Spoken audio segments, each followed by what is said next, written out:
Doctor Chinnamail Anji Reddy గారు ఉమ్మడి కరీంనగర్, ఆదిలాబాద్, మెదక్, నిజామాబాద్ పట్టభద్రుల బీజేపీ ఎమ్మెల్సీ అభ్యర్థిగా మీ మద్దతు కోరుతున్నారు.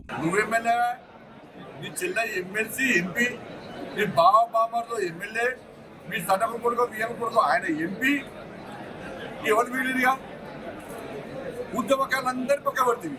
నిజమైన ఉద్యమాలకు టికెట్ తీయకుండా నీ కుటుంబంలో టికెట్ ఇప్పించుకొని ఇలా కోటి కాలం మీద తోపు కాలం అంటే రాళ్లతో కొడతారు. నేను నువ్వేం చెప్పరాదు, నీకేం చేసి చెప్పరాదు. పెద్ద అవినీతి పనులు నువ్వు అవినీతి పండే, రేవంత్ రెడ్డి అవినీతి పండే. ఈ ప్రభుత్వం అంతే, గత ప్రభుత్వం అంతే.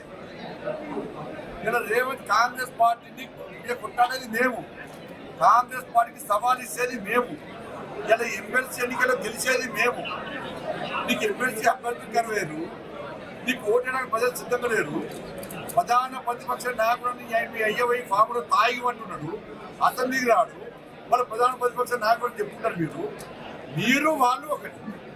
మీ అయ్యే ఢిల్లీ పోయి రాజకీయాలు చేస్తున్నారా, పైసలు ఇస్తున్నారా కాంగ్రెస్ వాళ్ళకు? మీ బీఆర్ఎస్ పార్టీ కాంగ్రెస్ పార్టీకి ఏటీఎం లెక్క మారింది.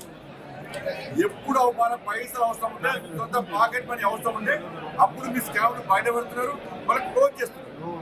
ఏ ఒక్క కేసులో మిమ్మల్ని అరెస్ట్ చేస్తలేరు. మీ మీద రేవంత్ రెడ్డి గారు చట్టపరమైన చర్యలు తీసుకుంటలేరు. అంటే రేవంత్ రెడ్డి, మీ కుటుంబం రేవంత్ రెడ్డి ఒక్కటి అనే విషయం వాస్తవం. నువ్వు ఇంకొకసారి మాట్లాడితే నా సవాళ్ళకు సిద్ధమై మాట్లాడు. ఇష్టమైనటువంటి అహంకారం ఉంది కదా, పైసలు ఉన్నాయి కదా అని చెప్పి మాట్లాడితే రాళ్లతో గుర్తిపిస్తా. బిడ్డ తమాషా చేస్తున్నావు, యూజ్లెస్ ఫెలో. మళ్ళీ మాట్లాడితే నోరు దగ్గర మాట్లాడితే నేను చాలా అదుపులో ఉన్నా. రెచ్చగొట్టే ప్రయత్నం చేయకు.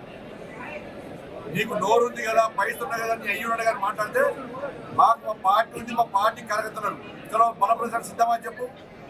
నీ పార్టీ బహిరంగ సభ పెట్టు, నా పార్టీ బహిరంగ సభ పెడతా. నీ కార్యకర్తలు బహిరంగ సభ పెట్టు, నా కార్యకర్తలు బహిరంగ సభ పెడతా. చలో ఎక్కడ సిద్ధమని చెప్పు. పైసలు ఇచ్చి, తీర్చం ఇచ్చి, బిర్యానీ ఇచ్చి బహిరంగ సభ పెట్టే పార్టీ మాది కాదు. గుర్తుంచుకో బిడ్డ.